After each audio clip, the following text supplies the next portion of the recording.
حي على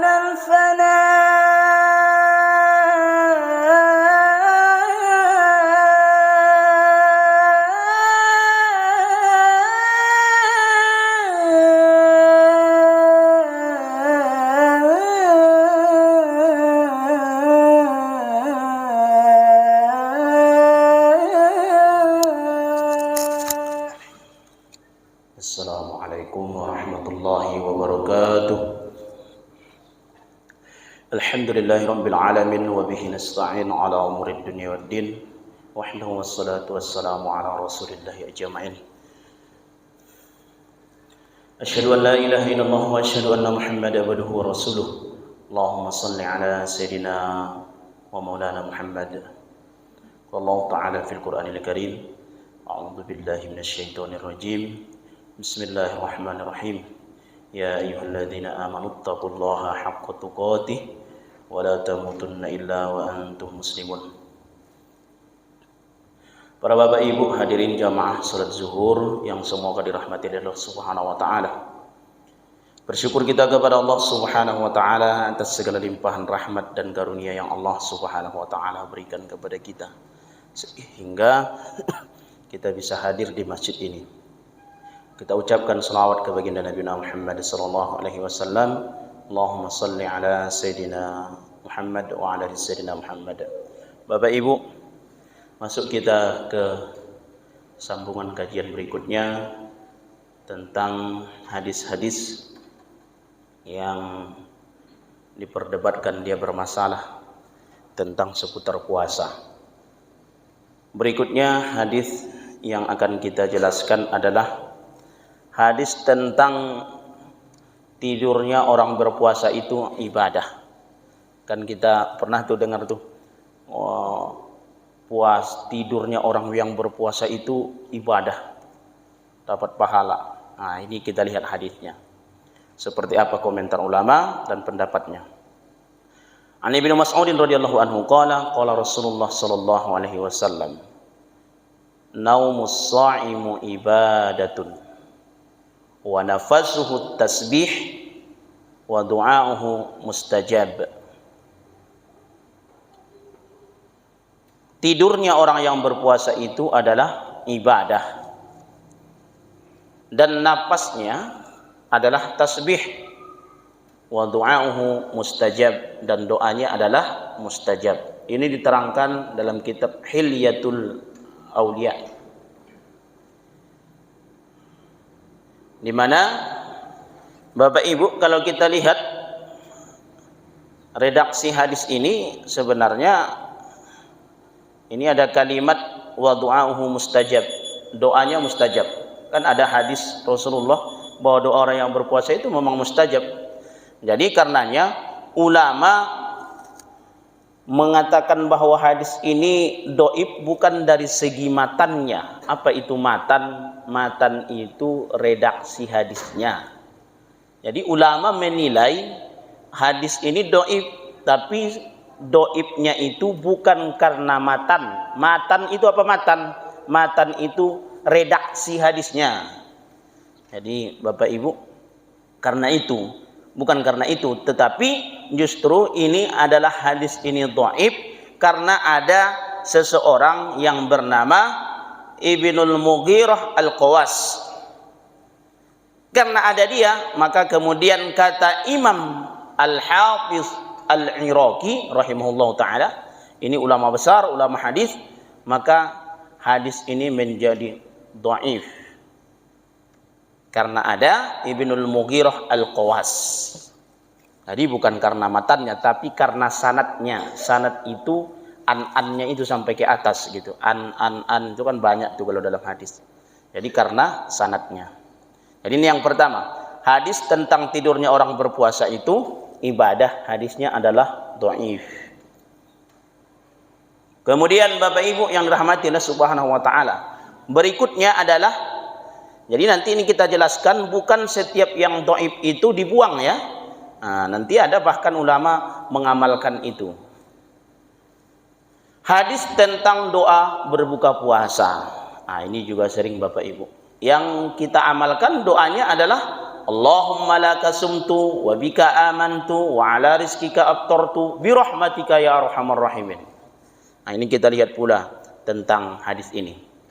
An Mu'az bin Zahrah annahu balaghahu anna Nabi sallallahu alaihi wasallam kana idza aftara. Rasulullah sallallahu alaihi wasallam apabila berbuka maka kemudian qala Allahumma laka sumtu wa ala rizkika aftartu. Jadi Rasulullah itu ketika kemudian ingin berbuka puasa, maka Rasulullah mengucapkan doa Allahumma laka sumtu wa ala rizkika aftartu tanpa wa bika amantu. Hadis ini disebutkan dalam kitab Sunan Abu Daud, Sunan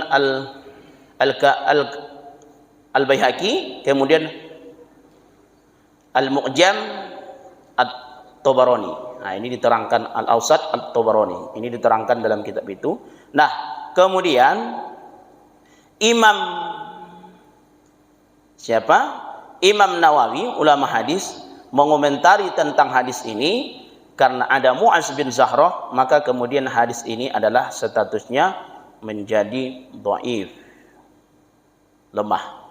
Tapi Bapak Ibu, meskipun dia dhaif, kata Imam An-Nawawi, qala al-musannif wasairil ashab, qala al-musannif, berkata musannif penulis kitab As-Sayraji, kemudian dan pengikut mazhab dari itu, yakni mazhab Syafi'i, bahwasanya dalam kitab Al-Majmu' Syarah Al-Muhadzab dijelaskan bahwasanya yustahabbu ayyada'u inda iftarahu.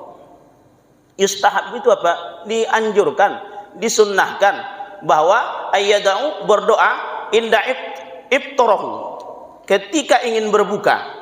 Dianjurkan kata Imam Nawawi ketika ingin berbuka berdoa. Doanya apa? Doanya ini dia, Allahumma laka sumtu wa ala rizkika aftartu. Berarti ini hadis yang dhaif tadi yang dikatakan oleh Imam Nawawi itu. Kan kata Imam Nawawi Allahumma laka sumtu itu hadisnya dhaif. Tapi kata Imam Nawawi juga hadis ini juga dianjurkan, disunnahkan kita untuk mengucapkan doa ketika ingin berbuka. Meskipun ini dhaif, ternyata ini diamalkan oleh Imam Nawawi. Jadi itu yang kita sebutkan kemarin. Tidak semua dhaif itu dibuang. Bahkan ulama-ulama besar termasuk Imam Nawawi dan kemudian ulama di atasnya itu, bahkan di bawahnya itu mengamalkan doa Allahumma laka sumtu wa ala rizkika aftartu. Mereka menolak doa ini. Tapi itu biasa, dalam keilmuan itu biasa. Cuman kita jawab dengan pernyataan dalam kitab Majmu' Fatawa Syekh Utsaimin. Jadi pemegang fatwa pernah ini namanya Syekh Utsaimin. Apa kata beliau? Wa du'a maksur, dan doa yang maksur apa kata dia? Allahumma laka sumtu wa ala rizkika aftartu. Kemudian wa minhu aidun qaulun Nabi sallallahu alaihi wasallam dhahaba adh-dhama'u wa batallatil uruku wa thabata al-ajru insyaallah. Wa hadzani, dua hadis ini adalah al-haditsani wa in kana fihima dhaif. Jadi dua hadis ini kata Imam Syekh Utsaimin, dua hadis ini dhaif. Apa? Allahumma laka sumtu wa ala rizkika aftartu. Sama dengan dhahabadh dhama'u wa batallatil uruku wa thabatal ajru insyaallah. Kata Syekh Utsaimin, dua hadis ini dhaif gitu. Jadi Bapak Ibu, terus kemudian ini juga kita lihat dalam kitab Hasyiah Al-Bujairimi, di mana dikatakan kemudian Allahumma laka sumtu. Bagaimana kalau kita kan tadi doa hadisnya Allahumma laka sumtu wa ala rizkika aftartu. Cuman kalau kita Indonesia kebanyakan Allahumma laka sumtu wa bika amantu lagi. Wa ala rizkika aftartu bi rahmatika ya arhamar rahimin. Itu kan berarti doanya ditambah. Bagaimana kalau doanya itu ditambah? Ini dikomentari juga oleh para ulama. Wa yusannu, di mana disunnahkan bahwasanya ketika berdoa Allahumma laka sumtu ditambah wa bika amantu, tambah lagi wa bika alaika tawakkaltu, udah dua tuh. Lalu kemudian dicampur kembali dengan doa dhahabaz dhama'u wa batallatil uruq wa thabatal ajru insyaallah taala ya wasi'al fadl ighfirli alhamdulillahilladzi hadani fasumtu wa razaqani fa aftartu. Ini banyak kali tambahnya nih Pak. Ini kalau diamalkan ketika buka puasa habis kue itu. Jadi Bapak Ibu, ternyata kata beliau ulama besar ini bahwasanya ditambah pun doa itu tidak masalah. Bahkan dengan doa yang lain pun tidak masalah. Jadi kesimpulannya apa? Ya terserahlah Bapak mau doa apa. Allahumma laka sumtu wa la rizqi aftartu boleh, wa bika amantu ditambah juga boleh, atau dhahabaz zama'u wa batallatil uruq wa thabatal ajru insyaallah, itu juga boleh, tidak masalah. Yang penting pakai doa. Bapak Ibu yang dirahmati Allah Subhanahu wa taala. Ini yang dapat saya sampaikan. Mohon maaf atas segala kesalahan. Mudah-mudahan semoga ini bermanfaat. Kita tutup dengan doa. Subhanaka Allahumma bihamdika asyhadu an la ilaha illa anta astaghfiruka wa atubu ilaik. Wassalamualaikum warahmatullahi wabarakatuh.